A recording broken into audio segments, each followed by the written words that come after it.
Finally आता पाणीपुरीचं सगळं तयार झालेलं आहे सामान. तर इथे बघा 0 नंबरची शेव आणि खारी बुंदी पण घेतलेली आहे. आणि मी तुम्ही म्हणताल की डिशमध्ये केवढीचं थोडं थोडं यान 0 नंबरची शेव किंवा आपली खारी बुंदी तर त्याची वट होऊ नये ना, त्यामुळे मी जसं लागेल तसं काढून घेते. आणि इथं पुऱ्या पण आहे तर ते पुऱ्यांना मी छिद्र पाडून घेते. तर मी छिद्र पाडून झालेली आहे. आता एका प्लेटमध्ये आपण छिद्र पाडून घेतलेले पुऱ्या घेऊया. ही प्लेट माझ्या मुलीसाठी तयार करते मी, कारण की तिच्या आग्या खात्याला माझं पाणीपुरी केलेली आहे. तिला प्रचंड आवडते माझ्या. आता यामध्ये छान असं रगडा भरायचा आहे.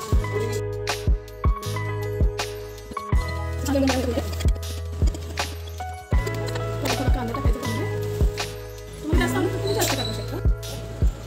मध्ये खारी बुंदी